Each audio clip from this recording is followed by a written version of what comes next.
मैं रूप सिंह मैत्री। आज हम बात करेंगे personality development and career opportunity for agriculture student after the BSc।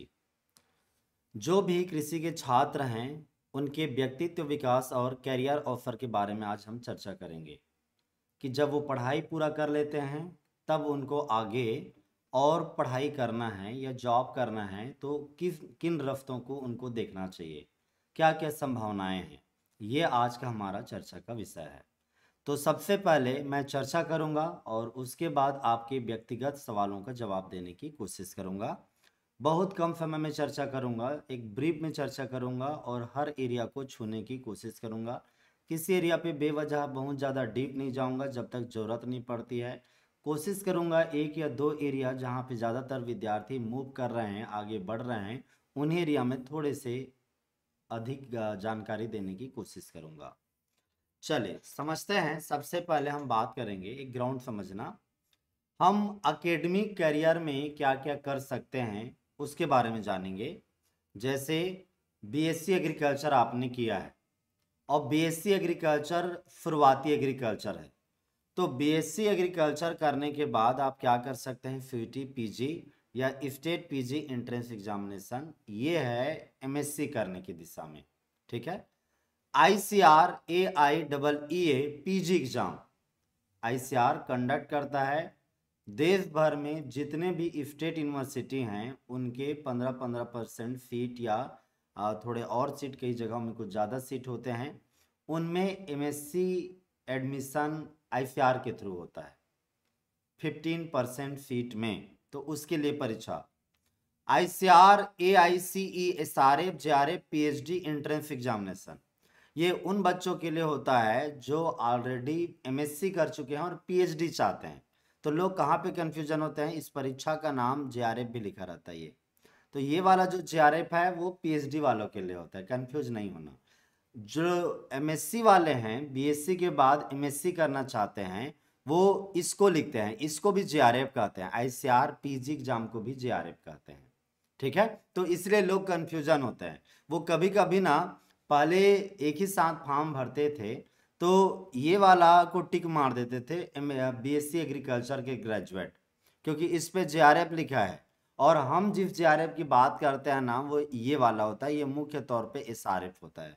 तो ये आप समझना, मैं डिटेल में जाऊंगा। तो पहला पार्ट हमारा डिस्कशन होगा कि MSc करने के लिए मेजर रफ्ते कौन है, मेजर। दूसरा हम बात करेंगे ओवरसीज एजुकेशन। आपको MSc या PhD ही करना है लेकिन इंडिया में नहीं करना है, दूसरे देश में करना है, तो क्या अपॉर्चुनिटी है वो भी बता दूंगा। ओवरव्यू ऑफ जॉब, यदि आपको पढ़ाई नहीं करना है आगे BSc एग्रीकल्चर करने के बाद में नौकरी खोजना है एग्रीकल्चर की दिशा में, तो क्या है, तो दो तरह के जॉब आते हैं। एक होता है सेंट्रल गवर्नमेंट की जॉब और दूसरे होते हैं स्टेट गवर्नमेंट के जॉब। स्टेट गवर्नमेंट के जॉब ज़्यादा होते हैं क्योंकि एग्रीकल्चर कृषि है वो स्टेट सब्जेक्ट है, यानी कि राज्य का विषय है। उसके ऊपर में कानून, एग्रीकल्चर के ऊपर में जो भी काम धाम है ना, राज्य सरकार को करने की जरूरत है। ठीक है। तो ज़्यादातर नौकरियां राज्य सरकार के अधीन में होती है। केंद्र सरकार भी कुछ कुछ सेंट्रल पोस्ट क्रिएट करते हैं एग्रीकल्चर को लेकर के। स्टेट गवर्नमेंट जॉब जैसे एग्जाम्पल पे पंजाब गवर्नमेंट का, राजस्थान गवर्नमेंट का, छत्तीसगढ़ गवर्नमेंट का, बिहार गवर्नमेंट का, यूपी गवर्नमेंट का। डिटेल में हम जानेंगे।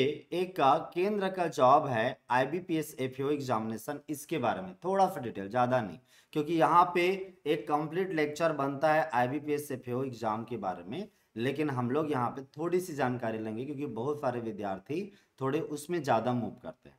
तो ये हमारा एक डिस्कशन का व्यू रहेगा। हम इन पहलू पे आज हम थोड़े से चर्चा करने वाले हैं। और इंटरनेशनल और प्राइवेट सेक्टर के NGO हैं, ये किस तरह के जॉब दे सकते हैं, इसके भी बारे में एकदम क्विक डिस्कशन करेंगे। बहुत कम समय में डिस्कस करूंगा, तो सरसरी तौर पर डिस्कस करूंगा, कम समझ में आएगा आप क्वेरी पूछ लेना क्योंकि मैं डिटेल में जाने वाला नहीं हूं। सबसे पहले एकेडमिक एक्सेलेंस करना चाहते हैं, यानी कि आपको MSc करना है, तो MSc करने के लिए सबसे पहले आपके क्या रखते हैं, एग्जाम फॉर MSc एडमिशन। इसके लिए एक मेन एग्जाम है, वो है ICAR AIEEA PG exam, all India entrance examination in agriculture PG exam. तो मोटे तौर पे आप देखेंगे इसका डिटेल कि 60% का परसेंट होना चाहिए, ओजीपीए है 10 में से 6.6 होने चाहिए, इस तरह का क्राइटेरिया है। 19 से 30 ईयर होना चाहिए, बीएससी एग्रीकल्चर ग्रेजुएट होने चाहिए किसी भी रिकॉग्नाइज्ड यूनिवर्सिटी से। और ये एग्जाम से केवल एडमिशन नहीं होता बल्कि आपको फेलोशिप मिलता है 12,640 पे, अब बढ़ने लग गया है, ठीक है, बढ़ के मिलता है, अलग अलग हो गया है क्योंकि समय के साथ महंगाई बढ़ रहा है, बढ़ते रहते हैं। ये मैं इसलिए फिक्स नहीं कर रहा हूँ क्योंकि सरकार कभी भी जो अमाउंट बोली होती है वो जरूरत के आधार पे कम भी कर सकते हैं किसी भी फाइनेंशियल ईयर के लिए। लेकिन ये मान के चलिए कि इस एग्जाम में केवल जितने भी देश में स्टेट एग्रीकल्चर यूनिवर्सिटी हैं उनमें 15% सीट उन, जैसे मान के चले कोई भी पंजाब एग्रीकल्चर यूनिवर्सिटी है कि एग्जाम्पल के तौर पे, तो पंजाब एग्रीकल्चर यूनिवर्सिटी में टोटल एमएससी के लिए हर डिपार्टमेंट को मिला के 100 सीट है, तो उनमें से 15% सीट इनके माध्यम से होगा आईसीआर पीजी एग्जाम के थ्रू। और यदि आप आईसीआर पीजी लिखते हैं तो पूरे कंट्री भर में जितने भी स्टेट यूनिवर्सिटी हैं वहां पे आपको पढ़ने का मौका आपके रैंक के और आपके सब्जेक्ट के आधार पे मिल सकता है। यहाँ पे आईसीआर पीजी एग्जाम है वो हो सकता है आने वाले टाइम पे सीयूटी पीजी के साथ मर्ज हो जाए, ऐसा कई तरह के चर्चाएं चल रहा है क्योंकि गवर्नमेंट ऑफ इंडिया ने न्यू एजुकेशन पॉलिसी 2020 लाया है, उसके तहत में ये जो मर्जिंग है, कोलैब है, अलग अलग चीजें हो रही है, परिवर्तन हो रहा है, तो पॉसिबिलिटी है। अब आईसीआर पीजी एग्जाम बाकी एग्जाम से अलग क्यों है?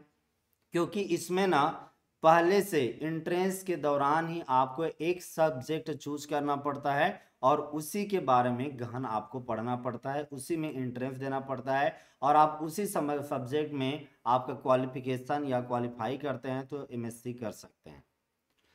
दूसरा होता है स्टेट एंट्रेंस एग्जामिनेशन। हर स्टेट एग्रीकल्चर यूनिवर्सिटी, आप जानते हैं कि भारत देश में टोटल मेन जिसको रिकॉग्नाइज्ड स्टेट एग्रीकल्चर यूनिवर्सिटी कहते हैं उनकी संख्या 75 है और 4-5 सेंट्रल यूनिवर्सिटी हैं और 4-5 आईसीआर के यूनिवर्सिटी हैं। मैं एक रब बता रहा हूं, तो जो भी देश के स्टेट एंट्रेंस यूनिवर्सिटी हैं वो अपना भर्ती एमएससी के लिए खुद करते हैं, जैसे राजस्थान अपना खुद करता है, यूपी है वो अपने जितने भी 4 यूनिवर्सिटी हैं उनके लिए अपना अलग परीक्षा कराता है। इस बार मेरठ वाला यूनिवर्सिटी है वो उन 4 यूनिवर्सिटी में एंट्रेंस के लिए करा रहा है यूपी के लिए, यूपी कैटेट। तो हर राज्य का अपना स्टेट एंट्रेंस एग्जामिनेशन होता है और इसमें वो लोग नाम अलग अलग करते हैं, कोई सीईटी कहता है, कोई यूपी कैटेट कहता है, कोई जेट कहता है, कोई अलग अलग नाम से कहता है। कॉमन यूनिवर्सिटी में नाम है सीईटी। कई राज्यों ने तो ये कह दिया कि हम लोग अपना कराएंगे नहीं, जैसे कर्नाटक ने पिछले साल कह दिया कि हम अपना 100% सीट इसके थ्रू भरेंगे, आईसीआर के थ्रू, वो हम करेंगे नहीं अपना एग्जाम, जो भी होगा एंट्रेंस एग्जामिनेशन इसके थ्रू भर्ती होगा, ऐसा। तो ऐसा भी डिसीजन है और आपको यकीन मानिए बहुत सारी यूनिवर्सिटी ने एक बार कह दिया था कि हम लोग अपना परीक्षा ही नहीं लेंगे, हम लोग जो आईसीआर का रिजल्ट निकलेगा उसी से ही हमारे यूनिवर्सिटी के 100% एमएससी का सीट भर देंगे। जैसे अभी हो गया ऐसा पीएचडी में मोस्ट ऑफ द देश की यूनिवर्सिटी हैं वो लोग अपना परीक्षा लेना बंद कर दे। उन्होंने कहा कि आईसीआर का जो पीएचडी एग्जाम होगा, एसआरएफ एग्जामिनेशन होगा, उसके ही माध्यम से हम लोग भरेंगे, ऐसा उन्होंने कहा दिया, अपना परीक्षा ही नहीं ले रहे हैं। तो जो भी यदि आपके स्टेट का यूनिवर्सिटी में आपको भर्ती लेना है तो उनको भी आईसीआर का ही परीक्षा देना पड़ेगा। और यही बात एमएससी की करने के लिए जो एग्जाम होता है जेआरएफ, इसके भी संदर्भ में भी था। राज्य अपने अपने एंट्रेंस एग्जाम लेने वाले थे वो बंद करने वाले थे, ये कोरोना के दौर में आगे पीछे हुआ तो वापस उन्होंने पुराने जो सिस्टम था उनका अपना कॉमन एंट्रेंस टेस्ट सीईटी उसी को जारी वो लोग रख रहे हैं। चलिए उसके बाद बता दूं CUET BHU pre PG examination. तो बेसिकली इसको मैंने बीएचयू इसलिए कहा क्योंकि पहले बनारस हिंदू यूनिवर्सिटी का अपना, क्योंकि बनारस हिंदू यूनिवर्सिटी एक जाना माना एग्रीकल्चर यूनिवर्सिटी है, एग्रीकल्चर यूनिवर्सिटी नहीं है, कॉमन यूनिवर्सिटी है, लेकिन वहाँ का एग्रीकल्चर का पढ़ाई अच्छा माना जाता है। मैं भी वहाँ पे 1 साल पढ़ाई किया, फिर मेरा जेआरएफ लग गया, मैं आईआरआई आ गया न्यू दिल्ली में, मैंने वो छोड़ दिया। तो आपको बता दूं कि बीएचयू में सबसे ज़्यादा एग्रीकल्चर के ग्रेजुएट जाते थे और ये जनरल एग्रीकल्चर बेस्ड एग्जाम लेते थे। तो फिर 3-4 साल पीछे जाके देखेंगे तो एक एग्जाम हुआ जिसका नाम FUET प्री पीजी या पीजी के नाम से है, FUET पीजी। अब FUET पीजी में एग्रीकल्चर भी एक विषय है, तो FUET पीजी भी आप अप्लाई करेंगे और ना केवल बीएचयू बल्कि अदर दूसरे यूनिवर्सिटी में एमएससी में एडमिशन के लिए आपको कॉमन FUET पीजी एग्जाम देना होता है। और मैं आपको बताना चाहूंगा कि ये वाला सबसे कॉमन एग्जाम है, सब विद्यार्थी मैक्सिमम इसी की तैयारी करते हैं। इसमें आपको जनरल एग्रीकल्चर की पढ़ाई करना होता है और 4 साल में जो जनरल एग्रीकल्चर किए हैं उन्हीं के टोटल लगभग 13 सब्जेक्ट, माना कि 10 लिखा रहता है सिलेबस में, इसके सिलेबस देखेंगे तो 13 विषय हैं, इनकी पढ़ाई करना होता है। इस साल से ये बोला गया कि इसमें 75 एमसीक्यू आएंगे और कोई भी जनरल नॉलेज भी नहीं आएगा। पहले जनरल नॉलेज भी आता था, केवल जो टोटल सिलेबस में 10 टॉपिक दिया गया होता है, 10 जैसे जेनेटिक्स ब्रीडिंग एक यूनिट हो गया, एग्रोनॉमी दूसरा यूनिट हो गया, हार्टिकल्चर तीसरा यूनिट हो गया, ऐसा टोटल 10 यूनिट होते हैं, उससे 75 क्वेश्चन आएंगे। 75 क्वेश्चन मतलब 7-8 एक यूनिट से। तो ये एक मोटे तौर पे पैटर्न, और इसके ही मेनली मुख्य तौर पे जो भी लोग एमएससी एंट्रेंस चाहते हैं या एमएससी एडमिशन चाहते हैं विद्यार्थी, इसका मेन परीक्षा देते हैं, यही मेन है केंद्र लेवल पे। और बाकी स्टेट का अपना सबसे ज्यादा एडमिशन कहें एमएससी में तो बच्चे अपने इस परीक्षा से करते हैं, स्टेट एंट्रेंस से, अपना अपना जो सीईटी वगैरह होता है उससे करते हैं। राजस्थान वाले राजस्थान की एग्जाम से मैक्सिमम, माना कि लोगों के दिमाग में, बच्चों के दिमाग में ये भर दिया जाता है कि इसके थ्रू एडमिशन चाहिए करना है, लेकिन सब बच्चे करते इससे हैं और दूसरे नंबर में इससे केवल ये नेशनल एग्जाम है, बड़ा एग्जामिनेशन है, इससे कम करते हैं। अब तीसरा है, कुछ सेंट्रल एग्रीकल्चर सिटी हैं, जैसे आईसीआर के सेंट्रल एग्रीकल्चर सिटी हैं, वहां वाला मणिपुर वाला अपना खुद का एंट्रेंस एग्जाम भी लेता है। माना कि वो आईसीआर के थ्रू 100% भरे जाने हैं, लेकिन कभी कभी वो अपना खुद का परीक्षा भी ले लेता है, इसलिए मैंने कहा। और ये सब के सब स्कॉलरशिप देते हैं, खास करके ये वाला मेन स्कॉलरशिप देता है, ये कब केवल एडमिशन देते हैं। अब हम चलते हैं पीएचडी एडमिशन में, थोड़ा सा बता देता हूं मैं। पीएचडी एंट्रेंस देने वाले बच्चों को आईसीआर, एआईसीई, एसआरएफ, इसी को कहते हैं जेआरएफ भी, और पीएचडी एंट्रेंस भी देना पड़ता है। तो ये मुख्य तौर पे ये जेआरएफ नहीं है, ये एसआरएफ है, सीनियर रिसर्च फेलोशिप। असली में हम जो पॉपुलरली जानते हैं जेआरएफ, वो तो ये वाला है, इसी को ही जेआरएफ कहते हैं, एमएससी एंट्रेंस को। तो कंफ्यूज मत होना फॉर्म भरते समय में, क्योंकि बहुत लोग गलती कर जाते हैं।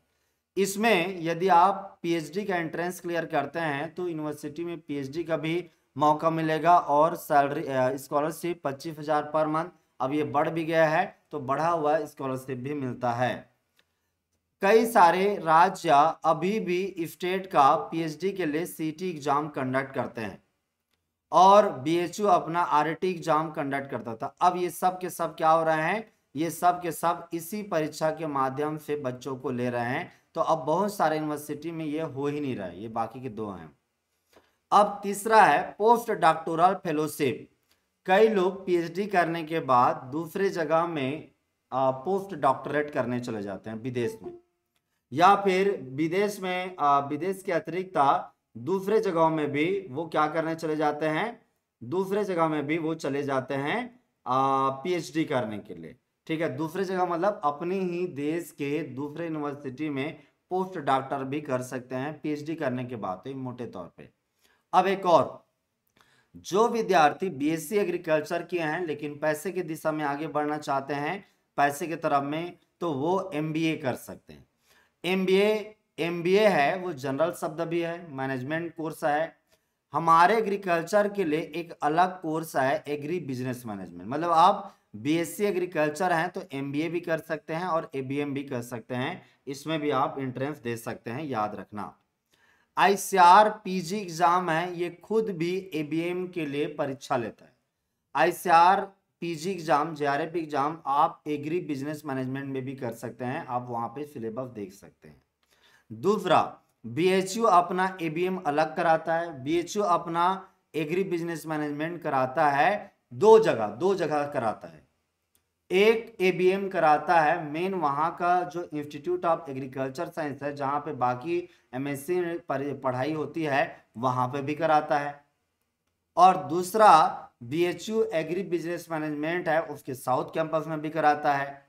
और बीएचयू में एक और भी एबीएम होता है, वो अलग और कराता है स्कूल ऑफ मैनेजमेंट में। तो बीएचयू में ही 3 ऑप्शन होते हैं जनरली, थोड़े बहुत बदलते रहते हैं, याद रखना, लेकिन एक जनरल आइडिया है। इसके अतिरिक्त जयपुर का नियाम है, national institute of agriculture management, ये देश का सबसे बड़ा नामी एबीएम इंस्टीट्यूट है। यहाँ एंट्रेंस एग्जामिनेशन कैट मैट के थ्रू होता है, लेकिन इस जगह में यदि आप एग्री बिजनेस मैनेजमेंट करते हैं, सबसे ज्यादा ये रिलायबल है। ये संस्थान सीधा कृषि मंत्रालय, ministry of agriculture and farmer welfare के अंतर्गत आता है, केंद्रीय कृषि मंत्रालय के अंतर्गत। तो यहां से एबीएम करना तो सबसे बड़ा पुण्य है, सबसे बड़ा चीज है एग्रीकल्चर में। दूसरा नार्म यानी कि national academy of agriculture research management Hyderabad, जहां जो साइंटिस्ट बनते हैं आईसीआर के पहली बार, जैसे मैं बना था साइंटिस्ट, तो मेरी ट्रेनिंग यहीं पे हुई थी, नार्म में हुई थी। आपको बताना चाहूंगा कि इस जगह में आप ये कह सकते हैं मोटे तौर पे कि नार्म में, हैदराबाद नार्म में यदि आपने एबीएम किया तो वो भी बड़ा अच्छा माना जाता है, गवर्नमेंट का है, ये भी गवर्नमेंट का आईसीआर का, और ये सीधा मिनिस्ट्री ऑफ एग्रीकल्चर का। और तीसरा ये है मैनेज, ये सीधा मिनिस्ट्री ऑफ एग्रीकल्चर का संस्था है, एग्रीकल्चर एक्सटेंशन का भारत में सबसे बड़ा संस्था है, ये भी एग्री बिजनेस मैनेजमेंट कोर्स कराता है, और ये भी काफी रिलायबल है, हद से ज्यादा रिलायबल है। ठीक है, इन तीनों जगह से आप एबीएम करते हैं, एक है नियाम जयपुर, दूसरा मैनेज हैदराबाद, और तीसरा नार्म हैदराबाद। ये सरकारी संस्थान है, सीधा कृषि मंत्रालय के अंतर्गत, यहाँ कैट मैट के थ्रू होता है, लेकिन यहाँ से एग्री बिजनेस मैनेजमेंट किया है तो बड़ा पैकेज लगता है, बड़ा सैलरी लगता है। आप डिटेल और देख लेना, ठीक है, या पूछ सकते हैं बाद में। तो ये रहा एबीएम का। इसके अतिरिक्त प्राइवेट या जो भी रहेगा वो अलग कहानी है, उनकी अलग ही वो है। आपको बताना चाहूंगा, यदि आप इंडिया के अतिरिक्त दूसरे देश जाके एमएससी करना चाहते हैं, पढ़ाई करना चाहते हैं, तो क्या कर सकते हैं, इस दिशा में मैं आपको कुछ बातें बताना चाहता हूं।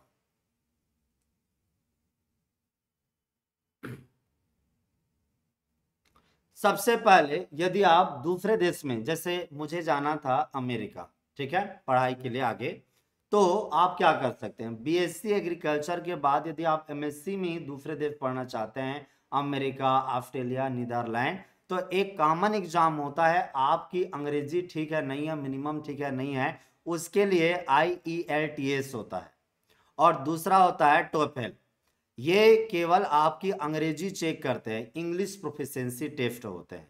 ये है तो वो मान के चलते हैं कि इंडिया से अमेरिका आकर के ये अंग्रेजी बोल सकता है, लोगों से कम्युनिकेशन और संवाद बना सकता है, तो ये परीक्षा होता है, ये होना जरूरी है, ये कंपलसरी होता है।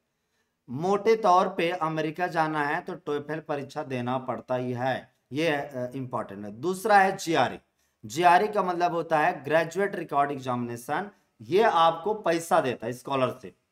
दूसरे देश में पढ़ाई करना काफी महंगा चीज होता है, तो यदि आपने जीआरई एग्जाम दिया है, ये इंटरनेशनल एग्जाम है, इस एग्जाम को आपने दिया है, इसका स्कोर कार्ड होता है, जैसे यूपी गवर्नमेंट का अभी जो वो है ना, preliminary entrance test, PET examination है, स्कोर कार्ड जारी करता है जो अलग अलग एग्जाम में बैठने के लिए इंपॉर्टेंट है, वैसा ही जीआरई एग्जाम है। जीआरई एग्जाम का स्कोर कार्ड है आपके पास में, और अलग अलग संस्थाओं को यदि आपने अप्लाई किया स्कॉलरशिप के लिए तो स्कॉलरशिप मिल जाता है, और फिर कोई भी यूनिवर्सिटी आपकी पढ़ाई नहीं रोकता है, कहता है आ जाओ आपको स्कॉलरशिप तो मिल रहा है। स्कॉलरशिप देने वाली संस्था अलग होती है और एमएससी करने वाली संस्था अलग होती है, वो यूनिवर्सिटी होती है। तो जीआरई एग्जामिनेशन पैसे की व्यवस्था करता है।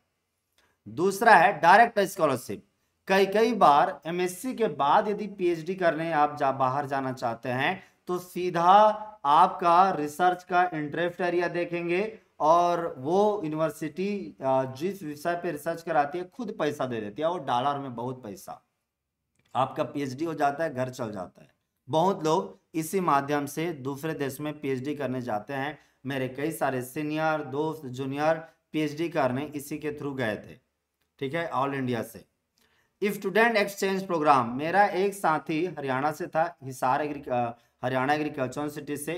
तो हरियाणा एग्रीकल्चर यूनिवर्सिटी ने ऑस्ट्रेलिया से टाई अप कर रखा और उन्होंने क्या किया, ऑस्ट्रेलिया और न्यूजीलैंड से वो स्टूडेंट एक्सचेंज कराते थे। और यहाँ के स्टूडेंट है, कुछ अच्छे स्टूडेंट वहाँ जाते थे पीएचडी करने के लिए, और वहाँ के विद्यार्थी यहाँ आते थे। तो स्टूडेंट एक्सचेंज प्रोग्राम के थ्रू आप जा सकते हैं। सबसे आसान इसी यही होता है, और दूसरा ये वाला होता है, लेकिन ये ज्यादातर पीएचडी के टाइम होता है। एमएससी या बीएससी करने ही आपको जाना है तो ये दोनों होता है। ये तो भाई आपकी टैलेंट बताता है, ये आपने निकाल लिया तो आपके पास टैलेंट है, कोई भी आपको किसी भी यूनिवर्सिटी में पढ़ने का मौका दे देगा। लेकिन परीक्षा बहुत कठिन होता है, वन ऑफ द बिगेस्ट और टफेस्ट एग्जाम है पूरे वर्ल्ड में, इंडिया की नहीं है वो जेआर एग्जाम में सब। तो अब आपने जितने भी एक मोटे तौर पे समझ बना ली कि भाई यदि आप बीएससी एग्रीकल्चर के बाद चाहते हैं कि एमएससी करें इंडिया में, सेंट्रल लेवल में, स्टेट लेवल में, या फिर दूसरे देश में जाके, तो क्या कर सकते हैं, ये आपने ज्ञान ले लिया। अब यदि कई विद्यार्थी हैं जिनको लगता है हमें सीधा एग्रीकल्चर के संबंधित में जॉब की तरफ लुक करना है, एमएससी नहीं करना है, उनको किस तरह की जॉब होती है, तो एग्रीकल्चर में जॉब दो क्षेत्र है, केंद्र में सेंट्रल गवर्नमेंट का जॉब और दूसरा स्टेट का। ज्यादातर एग्रीकल्चर के जॉब है स्टेट गवर्नमेंट के द्वारा निकाली जाती है। कारण है स्टेट भारत के संविधान के अनुसार से जो एग्रीकल्चर है वो स्टेट सब्जेक्ट है। एग्रीकल्चर विषय पे कानून बनाने, काम करवाने, जिम्मेदारी डेवलपमेंट करने की जिम्मेदारी राज्य सरकार को है। तो राज्य की एग्रीकल्चर डिपार्टमेंट है, उनको मुख्य तौर पे जिम्मेदारी होती है एग्रीकल्चर के संबंधित एक्टिविटी या विकास कार्यक्रम करे, उसके लिए नौकरियां निकाले। आइए जानते हैं सेंट्रल गवर्नमेंट जॉब कौन से हैं, क्योंकि सेंट्रल गवर्नमेंट के भी अलग अलग एग्रीकल्चर के संबंधित संस्थान हैं, वहां पे कुछ तो काम करना पड़ेगा, वहां तो एम्प्लॉय चाहिए। सबसे पहले सेंट्रल में बैंकिंग जॉब है, यही सबसे कॉमन है। IBPS agriculture field officer examination सबसे उनमें से सबसे कॉमन है। आईबीपीएस एफएओ एग्जामिनेशन क्लियर करते हैं, 3 स्टेप में होता है, डिटेल में बाद में जाऊंगा। प्रीलिम एग्जाम, मेंस एग्जाम और इंटरव्यू, तीनों को पास कर जाते हैं एग्रीकल्चर फील्ड ऑफिसर यानी कि ऑफिसर बनते हैं, उसे कहते हैं एसओ यानी स्पेशल ऑफिसर। यदि आप स्पेशल ऑफिसर बन जाते हैं तो बैंकों के साथ जुड़ करके किसान को लोन देने, उनको वैलिडेट करने और एग्रीकल्चर के संबंध में कई सारे चीजों को डील करने में आपकी रोल होती है। दूसरा है नाबार्ड एजीएम। तो नाबार्ड का असिस्टेंट जनरल मैनेजर का जो पोस्ट है ये एक महत्वपूर्ण पोस्ट है, बड़ा सैलरी होता है। भारत में नाबार्ड यानी कि national bank for agriculture and rural development Bharat में एग्रीकल्चर और गांव के विकास की सबसे बड़ी बैंक है। सीधे तौर पे ये कृषि और गांव के विकास के लिए पैसा देता है। तो इसमें जो पोस्ट है एजीएम का, इसके लिए डायरेक्ट परीक्षा होता है, लेकिन इस परीक्षा को ज्यादातर ऐसे बच्चे निकाल पाते हैं जो पीसीएस या यूपीएससी की भी तैयारी करते हैं, क्योंकि उसका सिलेबस माना हल्का सा एग्रीकल्चर होता है लेकिन उसका सिलेबस ज्यादातर पीसीएस या यूपीएससी जैसे होता है। तीसरा है हमारे देश में इंश्योरेंस करवाने की सबसे बड़ा कंपनी, जैसे अभी वर्तमान में देश की सबसे बड़ी इंश्योरेंस स्कीम एग्रीकल्चर में प्रधानमंत्री फसल बीमा योजना है, उसको चलाने का जिम्मेदारी भारत सरकार ने, गवर्नमेंट का ही एक अंडरटेकिंग कंपनी है, उसका नाम है एग्रीकल्चर इंश्योरेंस कंपनी एआईसी। ये एक तरह का जैसे एसबीआई होता है ना, स्टेट बैंक ऑफ इंडिया, उसी की तरह एक पीएसयू है, पब्लिक सेक्टर अंडरटेकिंग कंपनी होता है, मतलब जिसको आप कहते हैं सेमी गवर्नमेंट। ऐसा ही एग्रीकल्चर इंश्योरेंस कंपनी है, ये अपना एक पोस्ट निकालता है मैनेजर ट्रेनी, इसके लिए परीक्षा लेता है, बहुत सारे बच्चे अप्लाई करते हैं, साल में समय समय पे आता है। उसके बाद अदर बैंक जैसे महाराष्ट्र बैंक है, वो अपना खुद का एसओ का एग्जाम लेता है। बैंक ऑफ बड़ौदा भी 1-2 बार ले लिया। महाराष्ट्र बैंक सबसे ज्यादा अपना खुद का लेता है और बच्चों को एक अपॉर्चुनिटी देता है। हमारे कई बच्चे डायरेक्ट उनके एग्जाम के भी थ्रू गए, क्योंकि आईबीपीएस एफएओ जो सभी बैंक के लिए एग्रीकल्चर फील्ड ऑफिसर चुनने का काम करता है, वो पहले IBPS FAO एग्जाम होने के पहले 2012-13 के पहले सारे बैंक अपना अपना खुद का SO एग्जाम क्रिएट करते थे, अलग अलग देना पड़ता था। अब वो एक ही होता है, अभी भी बैंक ऑफ महाराष्ट्र अपना खुद का अलग भी ले रहा है। तो ये रहा बैंक का। अब दूसरा है सिविल सर्विस। यदि आपको IAS अधिकारी या बाकी बनना है तो मिनिमम योग्यता होती है BSc एग्रीकल्चर का। तो आइए आप जानते हैं कि यदि आप BSc एग्रीकल्चर हैं तो कॉमन सी बात है, सीधा दिल्ली आकर के या आपकी जगह से ही UPSC सिविल सर्विस एग्जाम की तैयारी कर सकते हैं। Indian administrative service, Indian police service, Indian forest service, Indian foreign service, Indian revenue service जैसे बड़े बड़े पोस्टों पे काम कर सकते हैं IAS बन के। UPSC के ही माध्यम से आप इंडियन फॉरेस्ट सर्विस का एग्जाम दे सकते हैं, ठीक है, इनके बारे में अलग से आप जान सकते हैं। अब आता है दूसरा इंस्टीट्यूशनल और डिपार्टमेंटल जॉब। तो इंस्टीट्यूट में जैसे केंद्र में ICR है, एक है केंद्र का एग्रीकल्चर का SRB मतलब एग्रीकल्चर साइंटिफिक रिक्रूटमेंट बोर्ड, कृषि वैज्ञानिक चयन मंडल।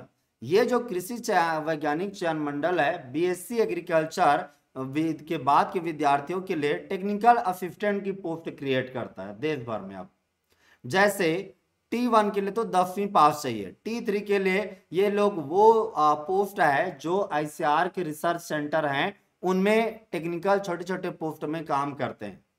जैसे T3 है, ये BSc एग्रीकल्चर वाले विद्यार्थी परीक्षा दे सकते हैं, T5 के लिए दे सकते हैं। तो ये एक धारा होता है अलग अलग। जैसे जयपुर में कुछ यूनिवर्सिटी हैं, कुछ रिसर्च सेंटर हैं ICR के, एनिमल हस्बेंड्री के संबंधित कुछ हैं, वहां पे टेक्निकल काम करने के लिए SRB परीक्षा लेता है T3 के नाम से। राजस्थान में अलग अलग ICR के संस्थान हैं, उनमें भर्ती के लिए टेक्निकल असिस्टेंट होता है। दूसरा SRB senior technical officer FTO भी परीक्षा लेता है T9 के नाम से। T6 है, T7 है, T9 के नाम से होता है। ICR के रिसर्च सेंटर में काम करने वाले जो टेक्निकल असिस्टेंट पोस्ट होता है उसके लिए होता है। इसके लिए ज्यादातर ना MSc के थ्रू होता है। अब इसका परीक्षा MSc के बाद नेट FTO के नाम से होता है, इसके लिए अलग होता है और इसके लिए MSc चाहिए होता है। तीसरा है NSC, जो NSC क्या है, बीज निगम, नेशनल सीड कारपोरेशन, भारतीय बीज निगम है, दिल्ली में है। वो भी अपने अलग अलग जो इकाई हैं उस जगह के लिए टेक्निकल ऑफिसर पोस्ट निकालता है। टेक्निकल ऑफिसर वो पोस्ट होते हैं जिन लोग क्वालिटी या सर्टिफाइड सीड पैदा करते हैं। तो सर्टिफाइड सीड पैदा करने के बाद उन्हें सीड ऑफिसर भी कहते हैं। वो देश भर में वो सीड किसानों को बुआई के लिए पहुंचता है। तो NSC अपना खुद परीक्षा लेता है, राष्ट्रीय बीज निगम। SRB agriculture scientific recruitment board administrative officer या फाइनेंस एंड अकाउंट ऑफिसर का भी परीक्षा लेता है। तो ये जनरली UPSC की तैयारी करने वाले या PCS की तैयारी करने वाले बच्चे इसको क्लियर कर पाते हैं, सिलेबस उसी तरह का रहता है। अब मिनिस्ट्री ऑफ एग्रीकल्चर, केंद्रीय कृषि मंत्रालय है, वो पहला एक पोस्ट निकालता है प्लांट क्वारंटाइन ऑफिसर। इसमें MSc वाले बच्चे जाते हैं ज्यादातर। असिस्टेंट कमिश्नर का टेक्निकल ऑफिसर का पोस्ट डायरेक्ट निकलता है, इसमें भी MSc वाले बच्चे जाते हैं। सेंट्रल गवर्नमेंट जॉब है टीचिंग एंड रिसर्च जॉब। तो अब आप सेंट्रल गवर्नमेंट में टीचिंग के लिए सबसे पहले आप SRB का नेट एग्जाम क्लियर करते हैं, तभी किसी भी कॉलेज में आप क्या कर सकते हैं, एज ए प्रोफेसर पढ़ा सकते हैं। तो नेट एग्जामिनेशन एक होता है UGC का, वो अलग है, और दूसरा हमारे एग्रीकल्चर दिशा में agriculture scientific recruitment board net exam करता है। इसके लिए मिनिमम MSc की पढ़ाई होना जरूरी है। और SRB ARS एग्जामिनेशन, ये परीक्षा क्या है, तो जैसे मैं बना एग्रीकल्चर साइंटिस्ट ICR के अंतर्गत, मैंने परीक्षा दिया था ARS exam, agriculture research service, तभी आप ARS बन सकते हैं। ICR के लिए डायरेक्ट साइंटिस्ट बन सकते हैं और इस परीक्षा को ARS कहते हैं। इसके लिए भी मिनिमम MSc एंट्रेंस MSc पास होना जरूरी है किसी भी सब्जेक्ट से। अब तीसरा है ICR के अंतर्गत लगभग 750 भी ज्यादा 750 से भी ज्यादा कृषि विज्ञान केंद्र हैं और देश के अलग अलग जगह में स्टेट एग्रीकल्चर यूनिवर्सिटी हैं। और आईसीआर के डिफरेंट रिसर्च सेंटर हैं, उन सब जगह में एसएमएस का पोस्ट होता है, subject matter specialist, agronomy entomology का ज्ञान रखने वाले स्पेशलिस्ट की जरूरत होती है। इसका भी परीक्षा अब आईएसआरबी कराता है और नेट एग्जाम के साथ मिला के कर देता है। इसके बाद कुछ कॉन्ट्रेक्चुअल पोस्ट होते हैं, ये परमानेंट पोस्ट नहीं है, प्रोजेक्ट के आधार पे research assistant, senior research officer या ये फेलोशिप या टेक्निकल अलग अलग पोस्ट अभी यंग प्रोफेशनल के नाम से भी पोस्ट निकलता है। तो ये रहा टीचिंग और रिसर्च में जॉब एग्रीकल्चर फील्ड में सेंट्रल लेवल में। अदर एग्जाम है जैसे एफसीआई है, फूड कॉर्पोरेशन ऑफ इंडिया का, ABM, central warehouse corporation का असिस्टेंट मैनेजर का एग्जाम, इपको का एजीटी एग्जाम, क्रिप्को का एनएफएल का असिस्टेंट मैनेजर या अदर एग्जामिनेशन, ये दूसरे एग्जाम है। मैं डिटेल में नहीं जा रहा हूं क्योंकि ऑलरेडी लंबा हो गया, थोड़ा थोड़ा करते हैं। अब आता है स्टेट गवर्नमेंट के जॉब, क्योंकि स्टेट गवर्नमेंट के जॉब केंद्र सरकार का नहीं स्टेट का है, अलग अलग स्टेट के हिसाब से ये वेरी कर सकता है। राजस्थान का यूपी से अलग हो सकता है, हरियाणा का अलग हो सकता है। मैं एक मोटे तौर पे क्या क्या होता है बताता हूँ। स्टेट का अपना एग्रीकल्चर डिपार्टमेंट होता है, वो जॉब क्रिएट करते हैं। ज्यादातर पहले परीक्षाएं वो राज्य खुद लेते थे, उनका स्टेट डिपार्टमेंट खुद लेता था वो परीक्षाएं, लेकिन अब ज्यादातर परीक्षाएं कौन ले रहा है, तो परीक्षाएं उनका या तो व्यापम होते हैं, परीक्षा बोर्ड होते हैं हर एक स्टेट गवर्नमेंट का, या पीसीएस लेता है, पब्लिक सर्विस कमीशन। यूपी में अलग अलग स्टेट लेवल के जॉब के लिए पीसीएस लेने लगा। बिहार में जैसे अभी एग्जांपल बताता हूं, बिहार में आया था ब्लॉक एग्रीकल्चर ऑफिसर बीएओ, अभी यूपी में आया है तो यूपी का पीसीएस ले रहा है। तो इस तरह से या एसएससी या जो स्टाफ सिलेक्शन कमीशन होता है वो ले लेते हैं। Agriculture officer exam state department वाले करते हैं। तमिलनाडु एग्रीकल्चर ऑफिसर पोस्ट निकालता है, त्रिपुरा एग्रीकल्चर ऑफिसर के नाम से पोस्ट निकालता है, ये राज्य टू राज्य डिफर कर सकता है। राजस्थान एग्रीकल्चर ऑफिसर पोस्ट निकालता है। एग्रीकल्चर रिसर्च ऑफिसर कई राज्य निकालते हैं, ये केवल रिसर्च पे फोकस करते हैं और ज्यादातर इसके लिए एमएससी एंट्रेंस भी एमएससी पास होना जरूरी है। इस वाले के लिए तो बीएससी जरूरी होता है, ये डेवलपमेंटल काम करते हैं। एग्रीकल्चर डेवलपमेंट ऑफिसर एडीओ या एग्रीकल्चर असिस्टेंट ऑफिसर, तो असिस्टेंट एग्रीकल्चर ऑफिसर जैसे हरियाणा ने निकाला एग्रीकल्चर डेवलपमेंट ऑफिसर का, पंजाब ने निकाला एग्रीकल्चर डेवलपमेंट ऑफिसर का। इसी तरह से एक होता है BLW exam, agriculture supervisor exam कहते हैं, राजस्थान एग्रीकल्चर सुपरवाइजर का निकालता है। ये देश भर में जो निकलता है ना, मैं मोटे तौर पे सबका समेकित करके बता रहा हूँ, इंटीग्रेटेड करके। ऐसा ही एसएससीएस मतलब seed officer, certification officer, technical officer के नाम से भी पोस्ट निकलता है। पीएससी स्टेट सिविल सर्विस होते हैं, range forest officer, state warehouse corporation का भी अपनी परीक्षाएं होती है। Horticulture development officer SDO Haryana ने निकाला, छत्तीसगढ़ ने, मध्य प्रदेश ने rural horticulture extension officer, agriculture ये असिस्टेंट हार्टिकल्चर ऑफिसर, इस तरह के जॉब निकालते हैं। एमपी और छत्तीसगढ़ में ऐसे पोस्ट निकलता है।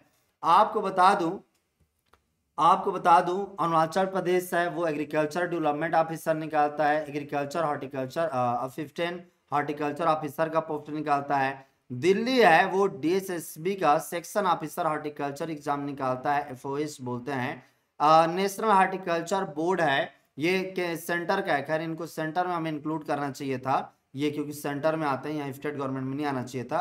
Post of senior horticulture officer FHO का भी एग्जाम निकालता है, ये national horticulture board. National horticulture है पोस्ट ऑफ डिप्टी डायरेक्टर का भी डायरेक्ट परीक्षा लेता है। अब स्टेट में टीचिंग और रिसर्च को लेकर के असिस्टेंट प्रोफेसर कॉलेज में बन सकते हैं, लेकिन जैसे मैंने बताया इसके लिए सेंट्रल का एसआरबी का नेट सर्टिफिकेट होना जरूरी है और इसको पास करना है तो आपको एमएससी एंट्रेंस होना, एमएससी पास होना जरूरी है। स्टेट एग्रीकल्चर यूनिवर्सिटी अपना एआरओ परीक्षा भी लेते हैं समय समय पे। State agriculture research centre scientist का डायरेक्ट भी भर्ती लेते हैं या परीक्षा कराते हैं। अब एक प्राइवेट की बात करो, इंटरनेशनल या प्राइवेट सेक्टर जॉब कौन से हैं? इंटरनेशनल लेवल में कई सारे scientist, data analyst, farm manager, technical या प्रोजेक्ट असिस्टेंट का पोस्ट होते हैं। जैसे आपको बता दूं, सीमिट है, ये मेक्सिको में है, इनके अपने ऑफिस दिल्ली में, हैदराबाद में, लुधियाना में, पूसा में, जयपुर में है। ये सीमिट क्या है, मेज और वीट रिसर्च का बड़ा संस्थान है। तो ये भी अपनी पोस्ट क्रिएट करते रहते हैं, टेम्पररी होते हैं लेकिन है ये बड़ा इंटरनेशनल इंस्टीट्यूशन, लेकिन थोड़ा टेम्पररी पोस्ट क्रिएट करते हैं। इंटरनेशनल राइस रिसर्च इंस्टीट्यूट है, इसका south Asia region centre India में है, ये भी अपनी पोस्ट क्रिएट करते हैं।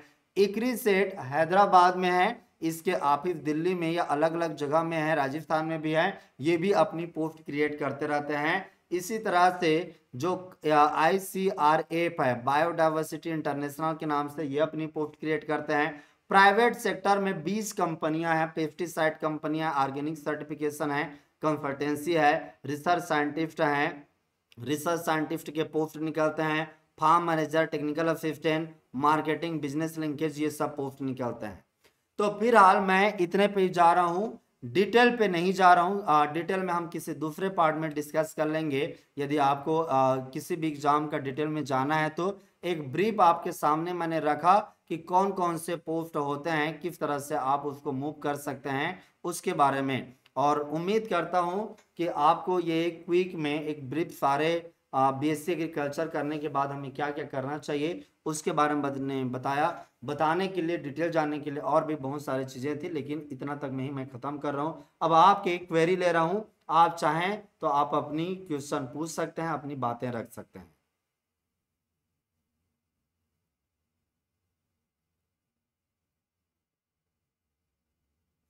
जिसको भी पूछना है वो अपनी बात रख सकते हैं, पूछ सकते हैं।